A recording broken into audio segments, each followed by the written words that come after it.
Imagine this, a woman 7 months pregnant vanishes without a trace. Hours before she receives a baby gift, polished silver, engraved with her unborn daughter's name. The message, it's poisoned. But what if the people she trusted most, the billionaire husband and his glamorous COO, were the ones behind it all? A plot not just to erase her, but to replace her, to steal her fortune, her identity, even her child. What happens when a woman refuses to be erased? When secrets leak online and the whole world watches the truth unfold in real time? Stay with us until the end. You won't believe how this story ends. And if you're ready for more shocking, true-style dramas like this, don't forget to like this video, leave a comment with your thoughts, share it with someone who loves mystery, and of course, subscribe to the channel so you never miss the next twist. Madison Sinclair stood before the floor-to-ceiling windows of her Nob Hill mansion, one hand resting protectively on her 7-month pregnant belly. The San Francisco skyline glittered like scattered diamonds, but all she could focus on was her reflection, hollow eyes and a face that had once radiated joy. "Charlotte Rose," she whispered to her unborn daughter, "I promise you'll have the family I never had." The promise tasted bitter. 2 miscarriages in 3 years had nearly broken her. Now finally carrying past the second trimester, Maddie should have been ecstatic. Instead, a gnawing dread had taken root in her chest, growing stronger with each passing day. "Mrs. Sinclair?" The housekeeper's voice made her jump. "Mr. Sinclair called. He'll be late to tonight's gala." Of course he would. Ryan had been late to everything recently. Dinner reservations, doctor's appointments, even their wife-beating wedding anniversary last month. The man who'd once chartered a jet just to bring her favorite Thai food from Bangkok now couldn't be bothered to attend his own company's 10th anniversary gala, where she was presenting her maternal care initiative. Maddie smoothed her emerald gown over her bump. The dress cost more than most people's cars, yet she felt like a fraud wearing it. The investigative journalist who'd exposed corruption in 3 major corporations had somehow become a trophy wife who needed permission to access her own bank accounts. "Tell James to bring the car around," she said. "I'll go alone." The Four Seasons ballroom buzzed with Silicon Valley's elite, venture capitalists, tech moguls, and their impossibly young wives. Maddie navigated through air kisses and false compliments, her smile never wavering, even as her feet screamed in designer heels. "Madison, you're glowing!" Patricia Blackwood, wife of a crypto billionaire, touched her arm. "Though I must say, brave of you to come alone. Where's Ryan?" "Running late from a meeting?" Maddie lied smoothly. Patricia's eyes gleamed with barely concealed pity. "Of course, and how wonderful about your charity project. Though I heard the board had concerns about you running it while pregnant." The words stung. Maddie had built maternal care from nothing, a network of clinics providing free prenatal care to underserved communities. Now the board Ryan had insisted on installing questioned her capability. "The only concern should be the 10,000 women we'll serve this year," Maddie replied. She excused herself, making her way to the podium. The crowd quieted as she began her presentation, her voice strong and clear, as she spoke about maternal mortality rates, about women dying from preventable causes, about... The ballroom doors burst open. Ryan strode in, and on his arm, Victoria Steele, his COO, his brilliant strategist, his everything Maddie wasn't anymore. Victoria wore a red dress that left nothing to imagination, her hand possessively gripping Ryan's bicep. The crowd turned, whispers rippled, cameras flashed. "Mr. Sinclair!" A reporter pushed forward. "Are you and Miss Steele together?" Ryan's smile was wolfish. He didn't deny it, didn't even look at his pregnant wife standing at the podium. "Victoria and I work very closely together. She's invaluable to Sinclair Technology's future." Maddie's hand trembled on the microphone. The ultrasound photo in her other hand, the one she'd planned to reveal during her speech, crumpled slightly. "As I was saying," she continued, voice steady despite her racing heart, "every mother deserves safety and support." But the crowd had lost interest. They watched Ryan and Victoria take their seats at the head table, Maddie's seat, their bodies angled toward each other in unmistakable intimacy. She finished her presentation to scattered applause and fled to the bathroom, locking herself in a stall. Her phone buzzed with texts from friends, from reporters, from numbers she didn't recognize. She ignored them all, pressing her palms against her eyes to stop the tears. That's when she saw it. On the marble counter by the sinks sat a silver gift box with a white ribbon, a card with her name in elegant calligraphy. Inside, nestled in white tissue paper, lay a sterling silver baby rattle. It was exquisite, clearly an expensive antique, engraved with disturbing precision. Charlotte Rose Sinclair, may she rest. Maddie's blood turned to ice. She'd never told anyone the name. Not Ryan, not her doctor. No one. It was written only in her private journal, locked in her bedroom safe. Her phone buzzed. Unknown number. It's coded in ricin. You have 2 hours. Vanish or die. Maddie's hand shook as she dropped the rattle back into the box. Ricin, one of the deadliest poisons known, with no antidote. Even trace amounts could kill within hours. Another text. Call police equals release the deepfakes. Check your email. Her phone screen filled with video attachments. She clicked the first one and gasped. It showed her, or someone who looked exactly like her, violently attacking Ryan, screaming obscenities, wielding a knife. The second showed her snorting cocaine while pregnant. The third, oh God, she whispered. Madison? Victoria's voice echoed through the bathroom. Are you all right in there? Maddie stuffed the box into her purse, mind racing. She needed to get to a hospital. Needed to. I know you're upset about Ryan and me, Victoria continued, her heels clicking closer. But really you had to see this coming. A man like him needs an equal partner, not someone who gave up her career to play house. The calculated cruelty made Maddie's decision. She burst from the stall, pushing past a startled Victoria. Where are you going? Victoria called after her. To the hospital. I'm in labor. It wasn't entirely a lie. The stress had triggered cramping, sharp pains that made her double over as she reached her car. She drove herself to UCSF Medical Center, her OB-GYN's hospital, praying Dr. Helen Rodriguez was on call. She was. The older woman took one look at Maddie's face and immediately admitted her, closing the exam room door. Tell me everything, Rodriguez said. Maddie showed her the rattle, the texts, explained about the ricin warning. Rodriguez's expression darkened. She drew multiple vials of blood, then locked the door. Madison, I need to tell you something I've suspected for months. Rodriguez pulled up Maddie's medical charts on her tablet. Your miscarriages weren't natural. The trace minerals in your blood work, the specific way you lost those pregnancies, you've been systematically poisoned. Low doses of mifepristone, probably in your food or drinks. Someone has been trying to terminate your pregnancies without your knowledge. The room spun. Ryan? The name came out as a broken whisper. I can't prove it, but the timing, it started right after your wedding. Rodriguez glanced at the door. Security just called. Your husband is here with a psychiatric evaluation order. They're coming to transfer you to the mental health ward. What? He can't? He can if he has 2 doctors' signatures saying you're a danger to yourself and your unborn child. Madison, you need to run, now. Rodriguez led her through a service corridor to the parking garage. A black Tesla waited, engine running. Behind the wheel sat a striking woman with sharp cheekbones and knowing eyes. Get in, the woman said with a slight Russian accent. I'm Dr. Natasha Volkov. I help women like you disappear. Maddie hesitated. Trust had nearly killed her. In 30 seconds, security will check this level, Natasha continued. Your husband has powerful friends. The psychiatric hold is just the beginning. Get in or spend the next 2 months drugged in a mental ward while they destroy your reputation and steal your inheritance. My inheritance. You don't know? Natasha's eyes widened. Your father's trust transfers to you when your child is born. 51% of Sinclair Technologies. Your husband loses control the moment you deliver. The pieces clicked into place.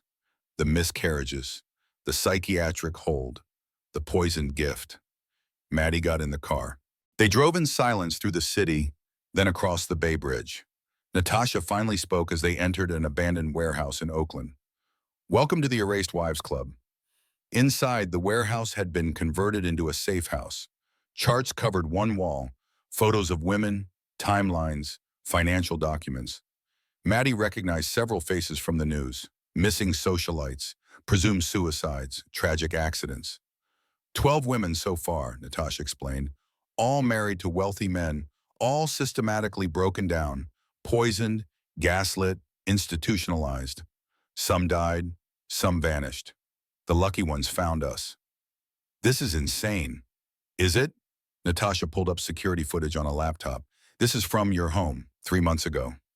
The video showed Ryan in their kitchen at 3 a.m. crushing pills into a smoothie, Maddie's morning smoothie, the one he lovingly prepared for her every day.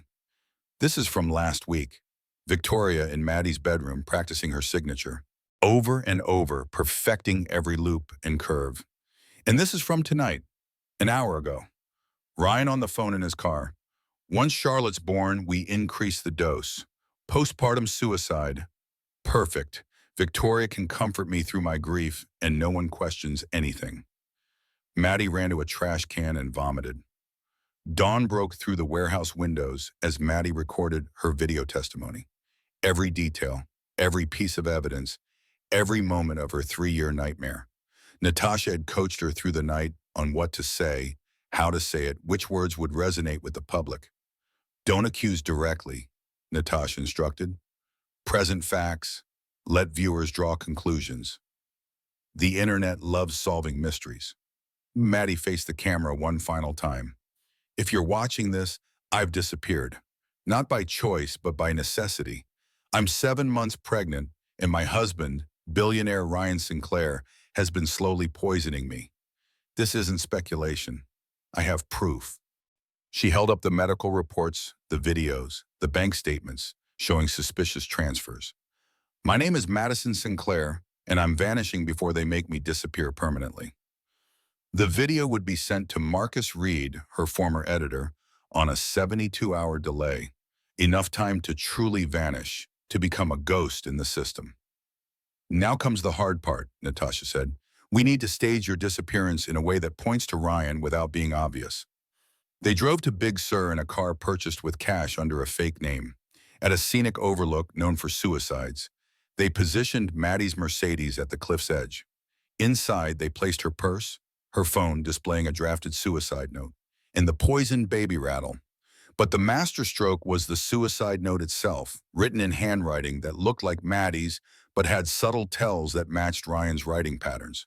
Natasha had a forensic handwriting expert in the network who'd analyzed both their writing for weeks. He'll deny it, Natasha explained, but the analysis will show deception. The media will run with it. They burned the fake car in a hidden ravine, leaving just enough evidence to suggest a body had been inside.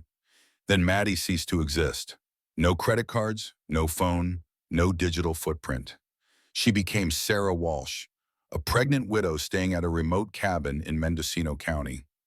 Within 6 hours, the news broke. Tech billionaire's pregnant wife missing, feared dead. Ryan played the devastated husband perfectly. He stood before cameras, Victoria discreetly at his side, pleading for Maddie's return. Please, baby, come home. We can work through anything. Think of Charlotte. The name made Maddie's skin crawl. He'd never known the baby's name until the rattle. Now he used it like a weapon. Detective Sarah Owens of the SFPD led the investigation. Sharp-eyed and methodical, she noticed things others missed. Why was Maddie's prenatal vitamin bottle full if she took them daily? Why did the suicide note use phrases Maddie had never written but appeared in Ryan's emails?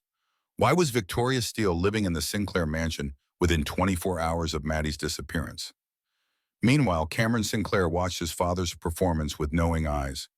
The 17-year-old had been recording Ryan for 5 years, ever since his mother's suicide when he was 12. She jumped from the Golden Gate Bridge, they said.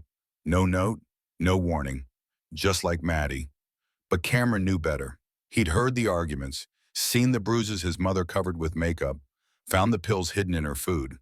He'd been too young to save her, but not too young to document everything since. When Detective Owens interviewed him, he said nothing at first, just another grieving stepson. But as she was leaving, he slipped her a USB drive. Watch it alone, he whispered, and then find Maddie before he does. The drive contained 2 years of recordings, Ryan crushing pills, Ryan and Victoria discussing the plan, Ryan Googling how long for Ryson to kill, Ryan practicing his grieving husband, face in the mirror. Owens watched it all, her hands clenched into fists. But it wasn't enough for a warrant. The recordings were made without consent, inadmissible in court. She needed Maddie alive to testify, or a body to prove murder. She started looking in places Ryan wouldn't think to search. Maddie's father's old properties, forgotten safe deposit boxes, anywhere a smart woman might hide. She found the cabin in Mendocino on day 3. When she knocked, Maddie answered the door, pale but alive. "I can't come back," Maddie said. "Not yet." "You're in labor," Owens observed, noting Maddie's grip on the doorframe. "False labor, stress." "Mrs. Sinclair Dishko, Sarah Walsh. Madison Sinclair is dead." Owens showed her the USB drive. "Your stepson risked everything to give me this. He wants justice for his mother. For you." "His mother?" "Didn't jump, was pushed. Cameron has video from a security camera across the bridge. Grainy, but enhanced. It shows Ryan's car leaving the scene." Maddie's legs gave out. Owens caught her, helped her to a chair. "How many?" Maddie whispered. "How many women has he killed?" "We're investigating 3 deaths, 6 disappearances. But we need you alive to stop him. In 72 hours, my video goes live. After that, I'll testify." "Can you last that long?" Maddie's hand went to her belly as another contraction hit. "I have to." Marcus Reed sat in his cramped apartment, staring at the email that had arrived exactly 72 hours after Maddie's disappearance. His hands trembled as he opened the video file. 20 minutes later, he was sobbing. His star reporter, the woman he'd mentored, the brilliant investigator who'd exposed 3 major corporate scandals. She'd been slowly murdered by the man who claimed to love her. Marcus uploaded the video to YouTube with a simple title: "Billionaire's Wife Exposes Murder Plot from Hiding." Within an hour, it had 1 million views. Within 2 hours, 5 million. The comment section exploded. Reddit detectives began analyzing every frame. Twitter hashtags multiplied. Hashtag Maddie didn't vanish. She escaped justice for Madison. Believe wives. News outlets scrambled for the story. CNN, Fox, MSNBC, everyone wanted exclusive access to the video, to Marcus, to anyone who knew Maddie. The Sinclair Technologies stock price plummeted 40% in after-hours trading. Ryan's response was swift and calculated. He held an emergency press conference, Victoria literally standing behind him in a show of support. "My wife struggled with mental health issues," he said, tears streaming down his face. "The pregnancy triggered severe paranoia. These accusations, this video, it's the product of a sick mind. We tried to get her help, but she refused treatment." He produced documents, psychiatric evaluations from 2 doctors, prescribed antipsychotics found in Maddie's bathroom, emails where Maddie described violent fantasies, all forged, but professionally done. Victoria stepped forward. "Madison was my friend. Watching her deteriorate was heartbreaking. The day she disappeared, she attacked me in the bathroom at the gala. She accused me of stealing Ryan. The truth is, Ryan and I only grew close because we were both trying to help her." The media split. Half believed Ryan, the grieving husband failed by the mental health system. Half believed Maddie, another woman destroyed by powerful men. But Cameron Sinclair had been preparing for this moment. He went live on TikTok at midnight when his father would be asleep. "My name is Cameron Sinclair. My father killed my mother 5 years ago. Now he's trying to kill my stepmother." He played the recordings, all of them. His young face remained steady as his father's voice filled millions of phones. "Once Charlotte's born, we increased the dose. Postpartum suicide. Perfect." The live stream crashed from volume, 2 million concurrent viewers. But Cameron had expected this. He'd coordinated with 5 friends to simultaneously stream on Instagram, Facebook, Twitch, and YouTube. The internet was flooded with evidence. Ryan woke to his lawyer calling. "The FBI is here with a warrant." The search was thorough. They found the mifepristone hidden in the pool house. They found Victoria's Maddie practice videos on her laptop.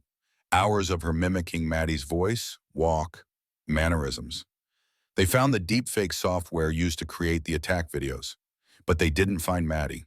Ryan, despite everything, wasn't arrested. His lawyers argued the evidence was circumstantial, the recordings illegally obtained.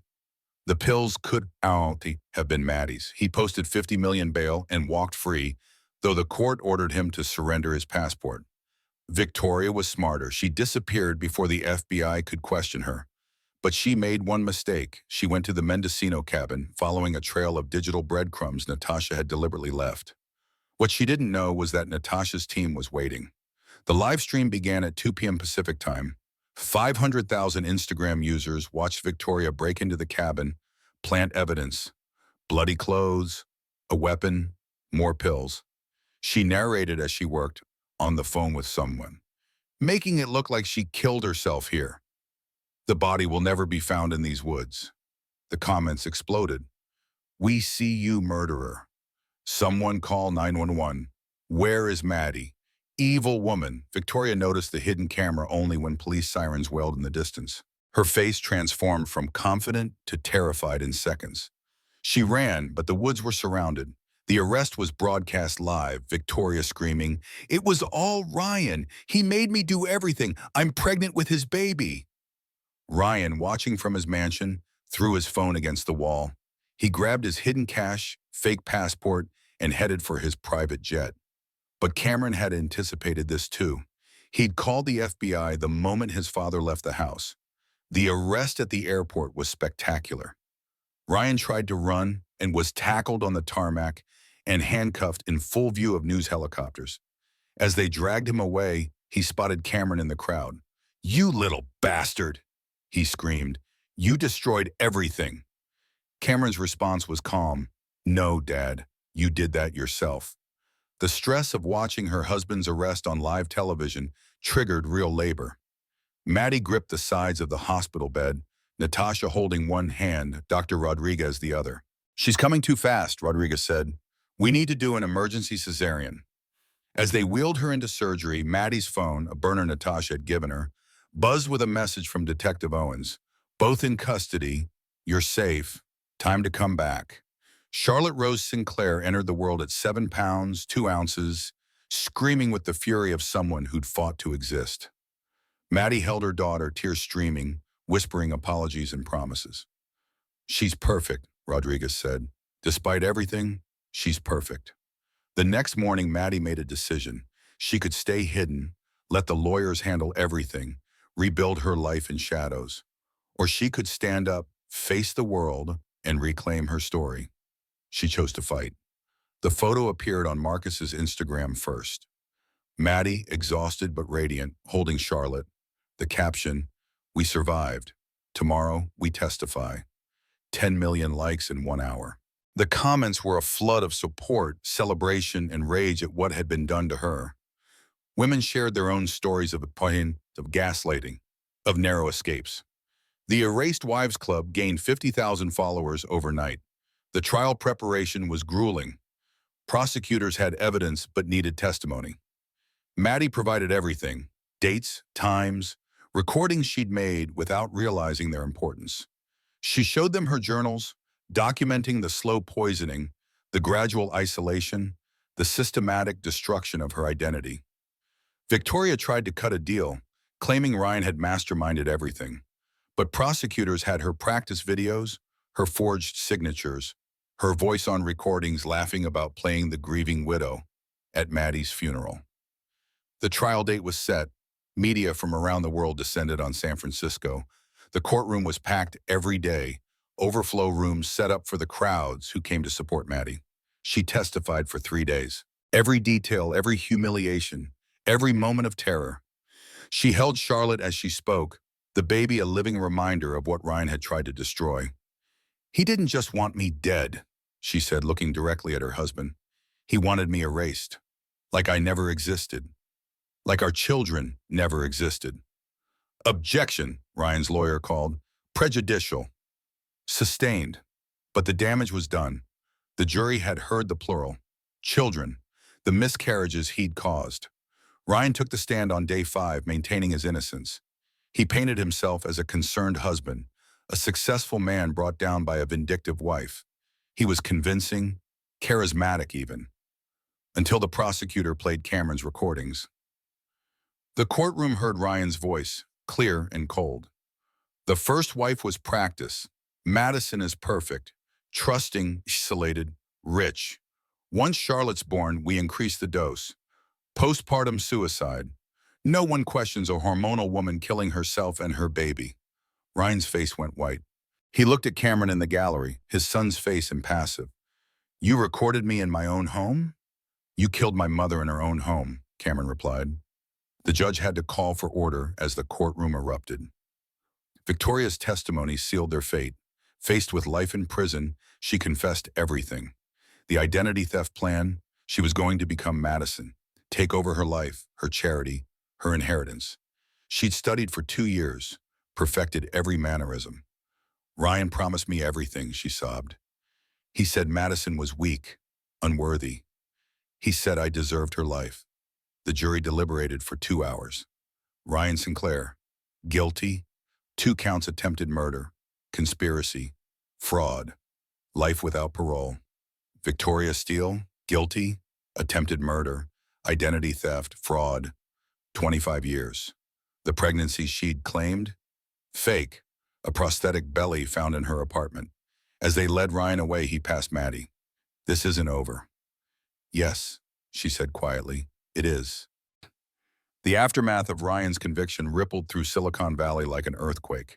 Sinclair Technologies' stock price crashed to historic lows. Employees fled in droves, and partners severed contracts within hours of the verdict. The empire Ryan had killed to build crumbled in days. Maddie sat in the boardroom that had once been Ryan's throne, Charlotte sleeping in a carrier beside her. The emergency board meeting had been called for damage control, but Maddie had other plans. Gentlemen, she addressed the 12 male board members, all Ryan's appointees. Your resignations, please. You can't be serious, Charles Blackstone protested. The company needs stability. The company needs transformation. Maddie slid a folder across the table. Inside, you'll find evidence of your complicity.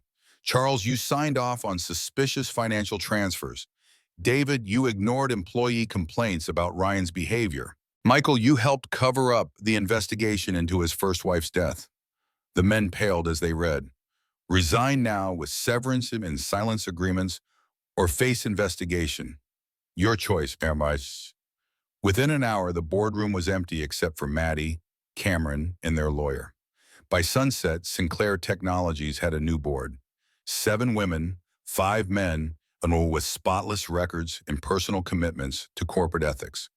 The transformation began immediately. The company's focus shifted from profit-maximizing AI to women's health technology. The corporate campus became a sanctuary with on-site childcare, a women's clinic, and a confidential abuse reporting system. Every employee underwent mandatory training on recognizing and responding to domestic violence. But success brought visibility, and visibility brought danger. The first threat arrived a week after the trial. A package delivered to the office addressed to the bitch who killed Silicon Valley. Well, security intercepted it, a dead rat with a note. You're next. Natasha Volkov took charge of security, implementing protocols that turned the building into a fortress. Bulletproof glass, facial recognition systems, panic rooms on every floor. It felt like prison, but it kept them alive. This is insane, Maddie said one evening, watching Charlotte play in their secured apartment. She shouldn't grow up in a bunker. She shouldn't, Natasha agreed, but her father created enemies, men who profited from the system he represented. Your victory threatens them all. The Erased Wives Club had exploded from 12 members to 1,200 in weeks.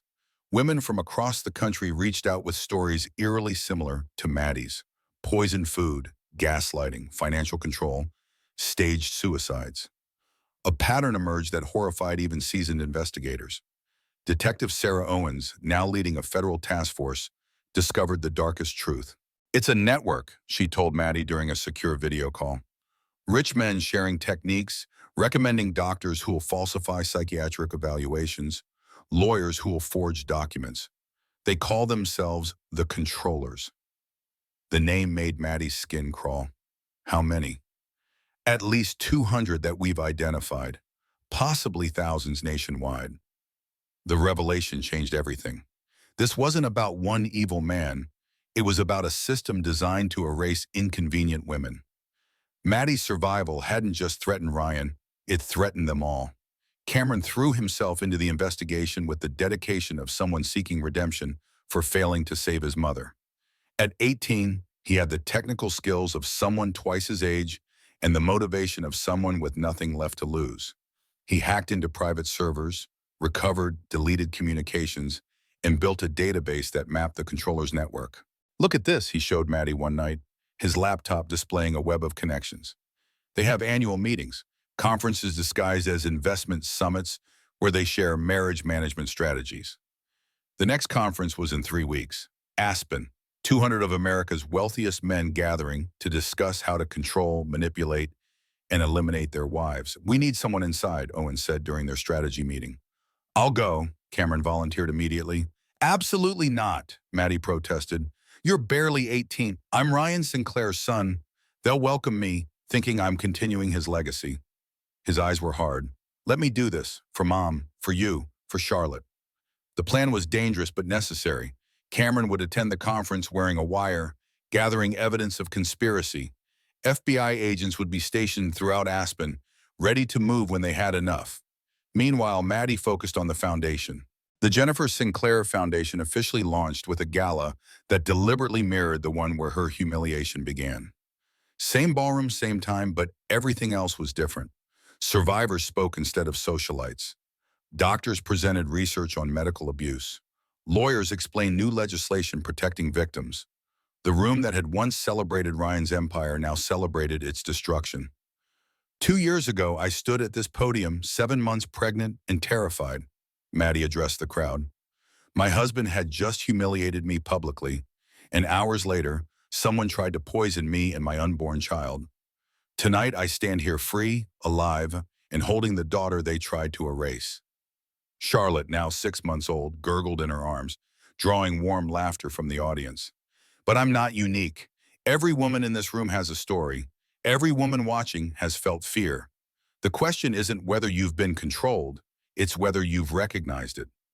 The Foundation's hotline number appeared on the screens around the room. Within minutes, it received 500 calls. Victoria watched the gala from her prison cell, tears streaming down her face. She'd lost everything. Ryan, her freedom, her identity. But watching Maddie transform pain into power, she felt something she hadn't experienced in years: respect for another woman. She began writing that night, not appeals or complaints, but observations, interviews with fellow inmates, documenting how many were there because of men like Ryan, women who'd fought back and been labeled violent, women who'd been framed for their husbands' crimes, women who'd killed in self-defense and received life sentences while their abusers' previous victims were ignored. "The prison system is full of erased women," she wrote. "We're just stored instead of buried." Back in Aspen, Cameron walked into the lion's den. The controllers welcomed him with sick enthusiasm, viewing him as Ryan's heir. They shared their methods openly: psychological torture techniques learned from CIA manuals, poisons that mimic natural illness, financial structures that trapped women in gilded cages. "Your father was an artist," one billionaire told Cameron over brandy. "His mistake was choosing a fighter. Next time, pick someone already broken." Cameron smiled and nodded, the wire recording everything, while internally he planned their destruction. The conference's final night featured a special presentation: "The Madison Problem: How to Prevent Future Exposures." The speaker outlined strategies to combat the Foundation, including hiring protesters to discredit survivors, planting negative stories in media, and preventive intervention for wives showing signs of independence. Sometimes, the speaker concluded, permanent solutions are necessary. Your father understood that, Cameron. His only failure was incomplete execution. The room applauded. Cameron excused himself to the bathroom and vomited, then signaled the FBI. The raid was spectacular. 200 federal agents storming the resort, arrests broadcast live as news helicopters circled. The controllers' laptops were seized, revealing decades of conspiracy, murder plots, poisoned suppliers, corrupt officials, a web of evil that stunned even hardened investigators. But the biggest revelation came from an encrypted file on the conference organizer's computer. A list titled Successful Erasures, 300 women's names, all officially suicides or accidents, all married to controllers. Maddie read the list in horror. She recognized names from news stories she'd dismissed, society women who had seemingly had everything but chose death. They hadn't chosen anything. They'd been murdered. "We need to investigate every death," Owen said, "every single one." "That'll take years," the FBI director protested. "Then we take years," Maddie replied. "They deserve justice. Their families deserve truth." The investigation became the largest domestic conspiracy case in U.S. history. 170 controllers were arrested, 50 were convicted of murder, and the rest faced charges ranging from fraud to assault. The network that had operated for decades was finally exposed, but exposure meant retaliation. The threats against Maddie escalated from packages to attempts. A sniper caught positioning outside Charlotte's daycare, poison found in their grocery delivery, a car bomb discovered by security. "You need to disappear again," Natasha urged. "It was temporarily until things calmed down." "No," Maddie said firmly. "I vanished once to survive. I won't vanish again. They want me invisible, silent, gone. My existence is resistance now."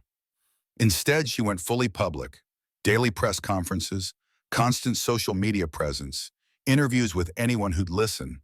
She became impossible to erase because she was everywhere. The strategy worked. The controllers couldn't kill someone so visible without proving her point. They were trapped by their own need for secrecy, unable to act without exposing themselves further. Charlotte's first birthday arrived on a foggy San Francisco morning. Maddie had planned a simple celebration, just their chosen family in their secured apartment.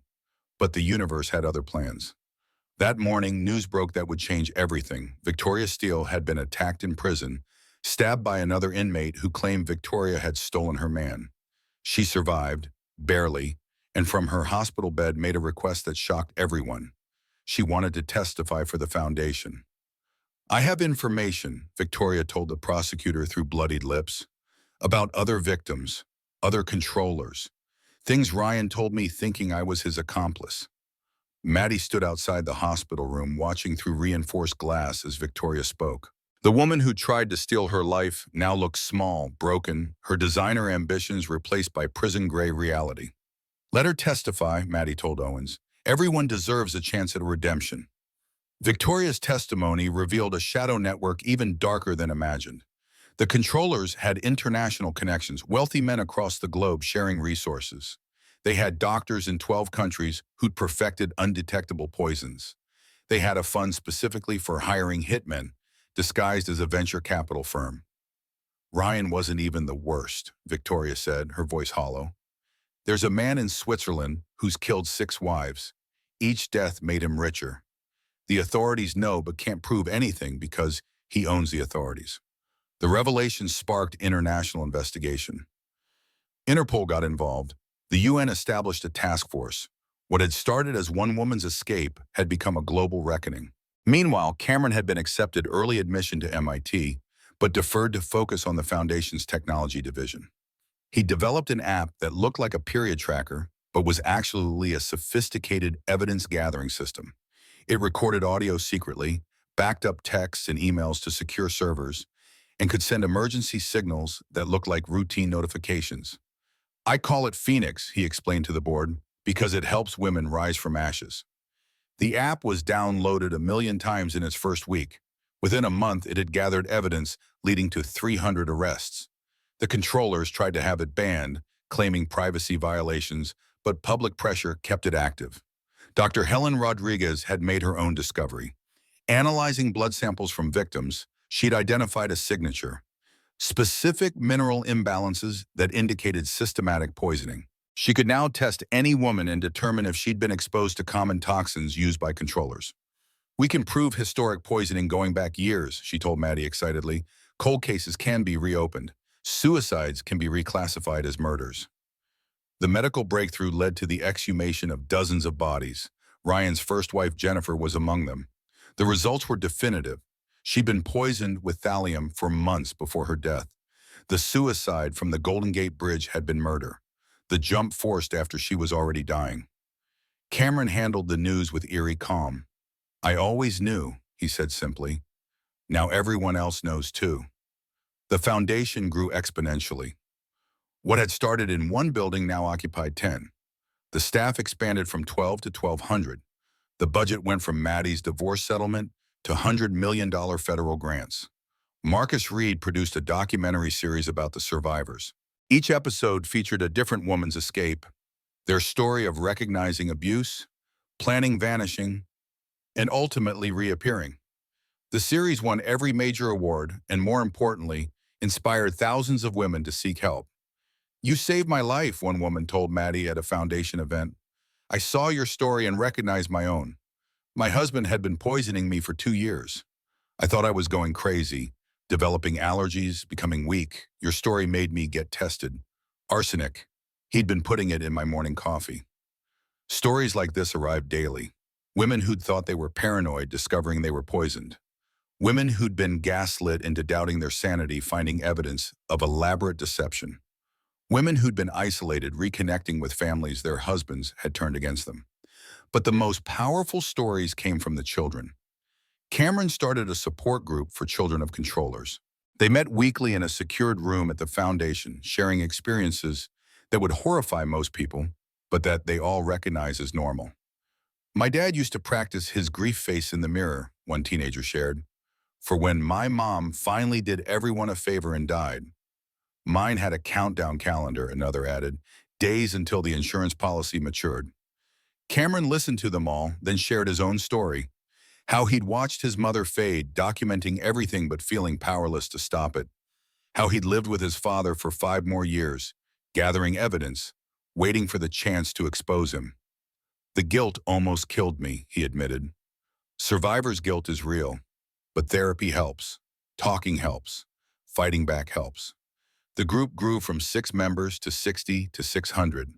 They called themselves the Phoenix Kids, children who'd risen from the ashes of their parents' toxic marriages. Charlotte, though too young to understand, became their unofficial mascot.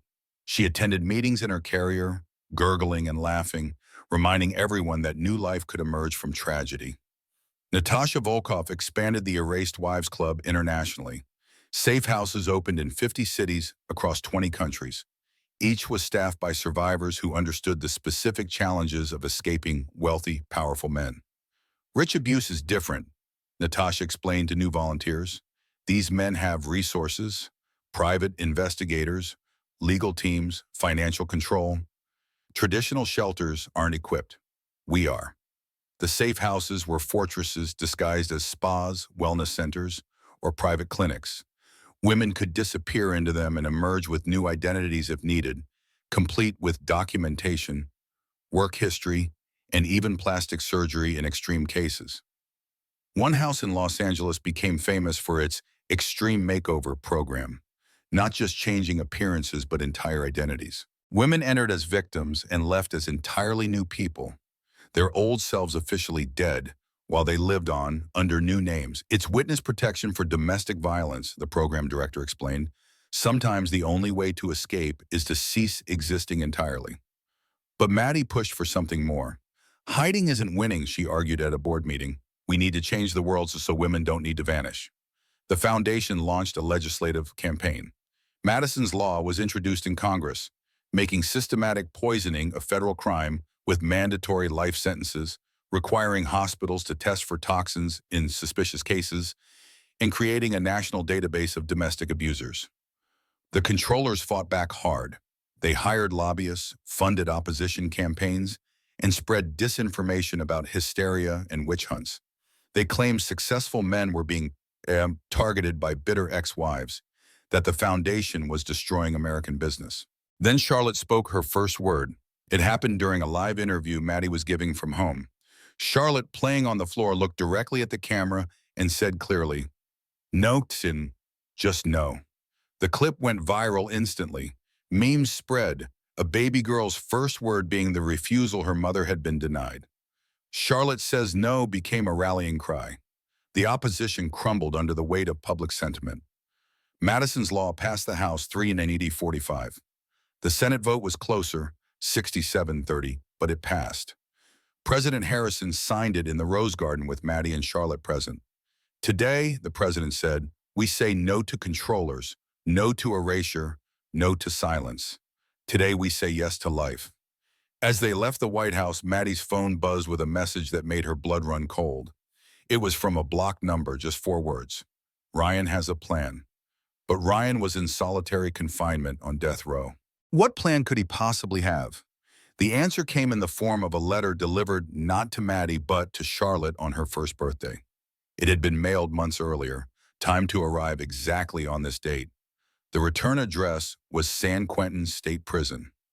Maddie's hands shook as she opened it, Natasha and Detective Owens flanking her. Inside was a single sheet of paper in Ryan's meticulous handwriting. My dearest Charlotte, by the time you read this, you'll believe your mother is a hero and your father is a monster. But there are 2 sides to every story. When you're older, ask your mother about the miscarriages. Ask her about the fertility treatments she secretly took against medical advice. Ask her about the affairs she had with Marcus Reed and James Patterson before my arrest. She's not who she claims to be. Your loving father, whether she admits it or not, Ryan P.S. Check your birth certificate very carefully. The truth is in the details. It's all lies, Maddie said immediately, but her voice cracked. The fertility treatments were prescribed by Rodriguez. I never had affairs. He's trying to poison Charlotte against me from prison. We know, Owen said gently, but he's right about the birth certificate. We need to check it. They pulled Charlotte's official birth certificate from the safe. Everything looked normal until Owens pointed to a small detail. The father's name wasn't Ryan Sinclair. It was Richard Sinclair. Who's Richard? Maddie asked, confused. Cameron, who'd been silent until now, spoke up. My uncle, my father's older brother. He died 10 years ago. The implications were staggering. If Ryan wasn't legally Charlotte's father, the inheritance structure changed. Richard's estate, which Ryan had absorbed after his death, would go to Richard's legal heirs, Charlotte. This makes no sense, Maddie said. Why would Ryan remove himself from the birth certificate? He didn't, a voice said from the doorway. Victoria Steele stood there in chains, flanked by guards. She was scheduled to testify in another controller case, but had requested this detour. I changed it, Victoria continued. During my identity theft training, I had access to all your documents. I changed Charlotte's father to Richard because... She paused, her composure cracking. Because Richard was nothing like Ryan. He was kind, brilliant, genuine. We dated in college before Ryan destroyed him. Destroyed him how? Cameron asked, though his expression suggested he already knew. Richard was supposed to inherit everything. Their father's company, the fortune, all of it. Ryan couldn't accept being second, so he arranged an accident, cut Richard's brake lines, made it look like mechanical failure. The room went silent. Victoria continued, tears streaming. I found proof while preparing to steal your identity, Maddie. Videos Ryan took, trophying his brother's death. I realized I wasn't his first victim or his last. Just another woman he was using to destroy someone else. So you changed the birth certificate to give Charlotte her uncle's inheritance? Owens clarified. Richard left everything to his future children in his will. It was his way of ensuring the family line continued, even though he was gay and unlikely to have biological children. By making him Charlotte's legal father, she inherits everything Ryan stole. About $300 million in today's value, plus 49% of the original company shares. Maddie sank into a chair. You protected my daughter while trying to destroy me? I'm not asking for forgiveness. But Charlotte deserves something pure from the Sinclair line. Richard would have loved her, would have protected her. In a way, now he can. The legal implications took months to sort out. Ryan tried to contest from prison, but DNA tests confirmed Charlotte was biologically his, making the birth certificate change technically fraudulent, but practically irrelevant. The court ruled in Charlotte's favor. She would inherit Richard's estate on her 18th birthday. Ryan's rage was volcanic. He attacked 3 guards, earning additional life sentences. He sent letters to every media outlet claiming Maddie had orchestrated everything, that she was the real manipulator. Some outlets ran with it, creating a brief but intense backlash. Then Cameron released the final recordings. He'd saved them for this moment. Crystal clear audio of Ryan planning Richard's murder, describing how he cut the brake lines, laughing about his brother's death. The recordings also contained something unexpected. Ryan discussing other murders. Practice runs, he called them. Two college girlfriends who'd committed suicide. A business partner who'd overdosed. His first wife's parents who died in a house fire just weeks after writing her out of their will. The FBI reopened every case. Bodies were exhumed, evidence re-examined. Ryan Sinclair was ultimately charged with 9 murders, making him one of America's most prolific serial killers. During the trial, a pattern emerged that horrified even seasoned investigators. Ryan had been studying murder since adolescence. He had journals dating back to age 14, detailing fantasies about killing anyone who had something he wanted. He's not just a controller, the FBI psychological profiler testified. He's a pure psychopath who found a support system in the controller's network. They enabled each other, normalized each other's violence. The trial lasted 3 months. Witnesses included survivors, investigators, and surprisingly Ryan's own mother, whom everyone had believed dead. Eleanor Sinclair, 93 years old, had been in hiding for 15 years. Ryan had tried to poison her when she threatened to disinherit him after Richard's death. She'd faked her death and disappeared, much like Maddie would years later. I knew what he was, Eleanor testified, her voice strong despite her age. I gave birth to a monster. My greatest regret is not stopping him sooner. She looked at Maddie in the gallery. You did what I couldn't. You stopped him, protected your daughter. You're the mother I failed to be. After her testimony, Eleanor legally adopted Cameron, giving him the grandmother he'd never had. She also established a $100 million fund for the foundation, using money Ryan thought he'd inherited. The jury deliberated for exactly 1 hour. Guilty on all counts. Ryan received 9 consecutive life sentences plus death row for the most heinous murders. He would never leave prison alive. As they led him away, Ryan locked eyes with Maddie one last time. You think you've won, but Charlotte has my genes. She'll grow up to be just like me. No, Maddie said firmly. She'll grow up surrounded by love, taught empathy, shown compassion. She'll know what you were and choose to be everything you weren't. Ryan laughed, a sound that chilled everyone present. We'll see. That night, Maddie couldn't shake his words. She held Charlotte, studying her daughter's face for any sign of Ryan's cruelty. All she saw was innocence, curiosity, and joy. You're not him, she whispered. You'll never be him. But the fear lingered. What if psychopathy was genetic? What if Charlotte inherited Ryan's capacity for violence? Dr. Rodriguez, understanding Maddie's fears, arranged for Charlotte to be evaluated by the country's top child psychologists. The results were reassuring. Charlotte showed high empathy, normal attachment, and no concerning behaviors. Children aren't doomed by their genetics, the psychologist explained. Environment matters more. Love matters most. The foundation established a program for children of convicted controllers, providing therapy, monitoring, and support to ensure they didn't follow their father's paths. Cameron led the initiative, understanding better than anyone the weight of toxic legacy. We're not our fathers, became the program's motto. We're our choices. 6 months after Ryan's final conviction, news came that shocked everyone. Ryan Sinclair had been found dead in his cell, poisoned with thallium, the same substance he'd tried to use on Maddie. The investigation found no evidence of who did it. Too many suspects, from guards who'd lost family to controllers to inmates whose wives had been victims. The case went cold within weeks. Maddie felt nothing. No relief, no sadness, just emptiness. The man who terrorized her was gone, but the damage remained. The fear still lurked in shadows. The trauma still surfaced in nightmares.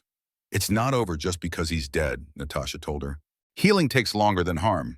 The foundation evolved beyond rescue to prevention. Education programs in schools taught teenagers to recognize controlling behavior. Corporate partnerships required companies to provide domestic violence resources. Medical schools mandated training on identifying poisoning and abuse. Charlotte grew surrounded by this work, attending foundation events before she could walk, listening to survivors' stories before she could fully understand them. She absorbed strength through osmosis, developing a fierce sense of justice that manifested in defending playground victims and sharing her toys with children who had less. On her 2nd birthday, Charlotte received another letter, this time from Victoria, who'd been diagnosed with terminal cancer in prison. She had weeks to live and wanted to share something with the child she'd inadvertently protected. The letter contained a USB drive with videos Richard Sinclair had made for his future children. Messages of love, advice, jokes, and stories. In them, Charlotte could see what her father might have been if evil hadn't won. "I know you can't forgive me," Victoria's letter concluded, "but please let Charlotte know that not everyone who hurt her mother was irredeemable. Some of us were broken by the same men who broke you. Some of us just broke differently." Victoria died 2 weeks later. Despite everything, Maddie attended the prison funeral. Only 3 other people came: Victoria's elderly mother, her college roommate, and surprisingly, Cameron. "She was evil," he said simply, "but she was also a victim. Both things can be true." As they left the cemetery, Maddie realized something profound. The war against the controllers wasn't just about stopping evil men. It was about preventing broken people from breaking others. It was about cycles, ending them, healing them, transforming them. The Foundation's mission expanded accordingly. Not just saving women, but healing everyone damaged by toxic power. Men who'd been raised by controllers and wanted to break the cycle. Children who'd witnessed violence and needed to process it. Even reformed controllers who genuinely wanted to change. "Redemption is possible," Maddie announced at the next board meeting. "Not for everyone, but for some. We have to believe that, or we're just perpetuating the same black and white thinking that created this crisis." It was controversial. Survivors argued against helping anyone connected to controllers. But Maddie held firm. "Charlotte will grow up in a world we create," she said. "I want that world to include redemption, forgiveness, and second chances." Not for Ryan, he was beyond saving, but for people who choose differently before it's too late. The vote was close, but the expansion passed. The Foundation began offering counseling for controllers who self-reported before committing violence. It was a radical approach that drew criticism and praise equally. But it worked. 50 men came forward in the first month, admitting to controlling behaviors and seeking help. Their wives were immediately offered protection and resources, but notably, many chose to stay and work through the issues with reformed partners.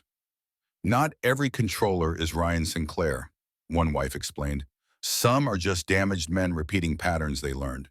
If they're willing to change, truly change, shouldn't we let them?" Charlotte's 5th birthday party was a modest affair. Just family, if you could call their unconventional group that. Cameron, now 23 and engaged to a fellow survivor he'd met through the Foundation. Natasha, who'd become the grandmother Charlotte never had. Detective Owens, Marcus, Dr. Rodriguez, the people who'd saved them. "Mama," Charlotte asked, her father's blue eyes in Maddie's face, "why don't I have a daddy like other kids?"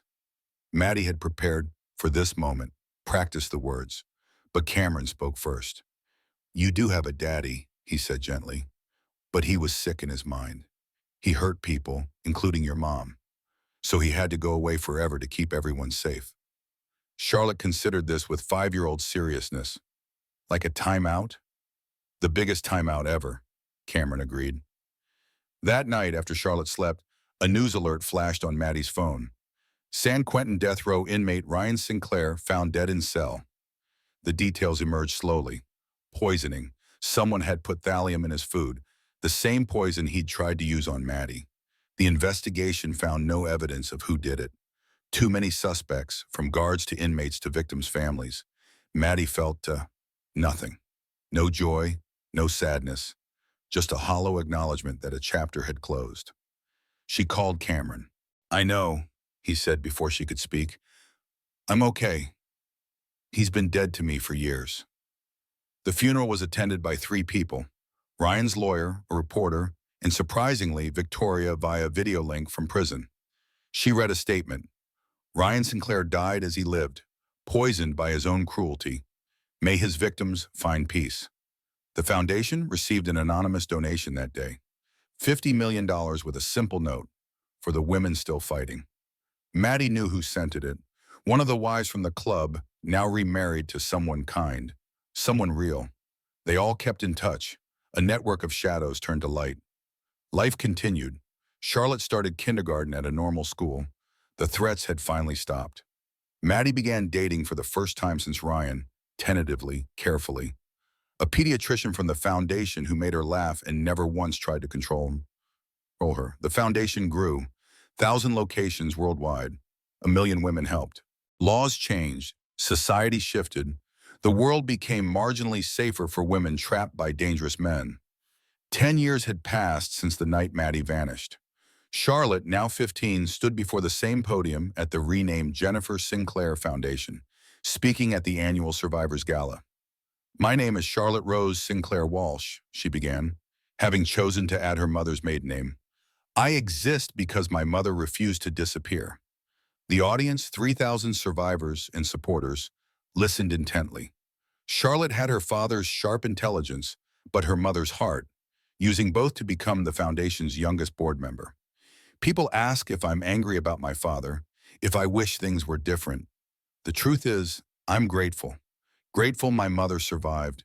Grateful for Cameron, my brother who saved us.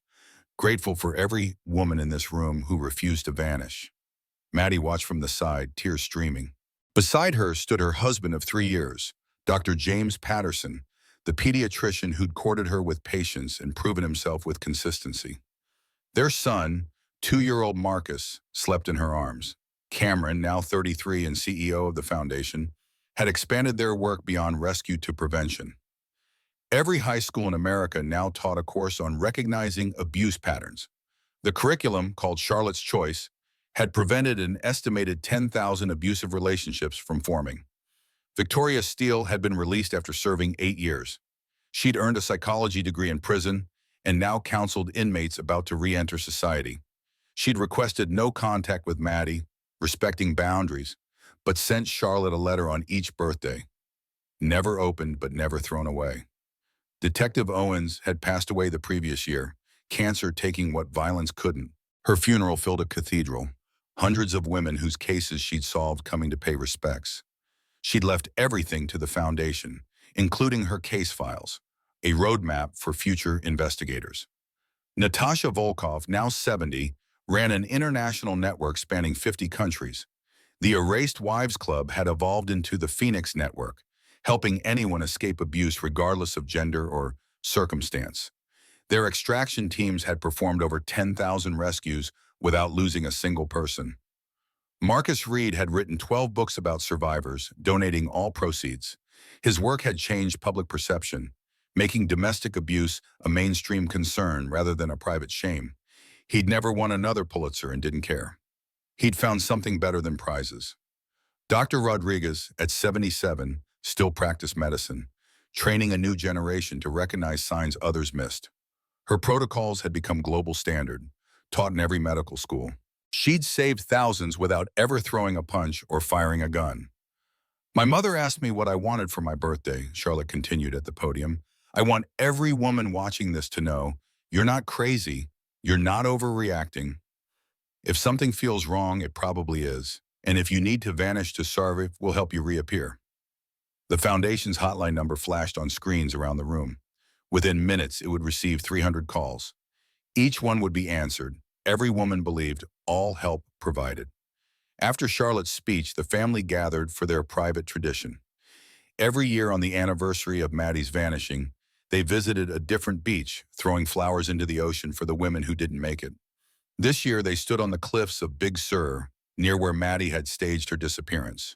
Charlotte threw roses for the grandmother she'd never met. Cameron threw carnations for his mother. Maddie threw lilies for the woman she used to be, the trusting journalist who'd believed love meant sacrifice. "Do you ever regret it?" James asked quietly. "Everything you lost?" Maddie considered the question, watching her children, all 3 of them, including Cameron, stand together against the sunset. "I didn't lose anything that mattered," she said. "I gained everything that did." As they walked back to their cars, Maddie's phone buzzed. Another woman needed help. Another escape to plan. Another life to save. She looked at her family, her real family, chosen and cherished, and knew they understood. The work never ended, but neither did the hope. That night, as Charlotte worked on her homework and Marcus played with blocks, Maddie sat at her computer. A new message had arrived through the foundation's secure channels. "My name is Jennifer. My husband is a senator. Last week he gave me a gift, a beautiful necklace. Yesterday, I found out it's coated in mercury. Please help. Maddie began typing. Jennifer, you're not alone. We believe you. Here's what you need to do. And somewhere in a mansion, another woman began planning her vanishing act, knowing that an army of survivors would help her reappear. The cycle continued, but it was no longer a cycle of violence and erasure. It had become a cycle of survival and resurrection, of women refusing to disappear, of voices that could not be silenced. Ryan Sinclair had tried to erase one woman. Instead, he created a movement. Madison Sinclair had vanished for 73 days, but the woman who reappeared would never disappear again. In the end, the poison gift he'd meant to be her destruction had become her liberation. The vanishing that should have been her end was actually her beginning.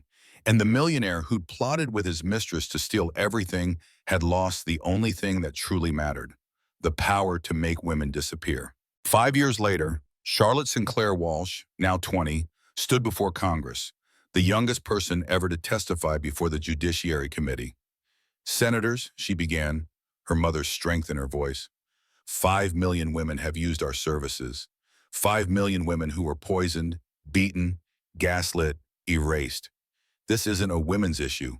It's a human issue. And it's an epidemic. She clicked a remote. Pictures filled the screen. Faces of women saved, children rescued, families reunited. My biological father killed my grandmother. He tried to kill my mother. He would have killed me. But he failed because one woman refused to vanish, and thousands rose to support her. Another click. The screen showed a single statistic. Every day, 3 women die from domestic violence. Every day, we save 5. We're winning, but barely. The Sinclair Prevention Act, before you would make systematic abuse a federal crime punishable by life without parole. It would fund shelters in every city, create extraction teams in every state, and mandate education in every school. It costs $50 billion. The war in Afghanistan cost $300 billion. Which investment saves more American lives? The committee sat silent, absorbing her words. My father thought he could erase my mother. Instead, she exposed him. He thought he could silence women. Instead, he gave us a voice. He thought we would vanish. Instead, we rose. Charlotte looked directly at the cameras, knowing millions watched. To anyone watching who needs help, we're here. To anyone who thinks they can make women disappear, we're watching. And to my mother who refused to vanish when everything seemed lost, thank you for showing us that sometimes vanishing is just the first step to becoming visible. The committee voted unanimously to advance the bill. It would pass the Senate 97-3, the House 420-15. President Harrison, herself a survivor, would sign it into law on the anniversary of Maddie's reappearance. That evening, the Sinclair Walsh-Patterson family gathered for dinner. 3 generations of survivors and supporters around one table. Charlotte raised her glass of sparkling cider. To the women who vanished, she said. To the women who rose, Cameron added. To the women still fighting, Maddie continued. To the ones we'll save tomorrow, little Marcus, now 7, chimed in, understanding more than a child should have to. And, James concluded, to the family that refuses to disappear. They clinked glasses as the sun set over San Francisco Bay, painting the sky the color of hope and flame. Somewhere a woman was receiving a poisoned gift. Somewhere else another woman was helping her vanish. And everywhere women were learning that vanishing wasn't the end of their story. It was just the beginning.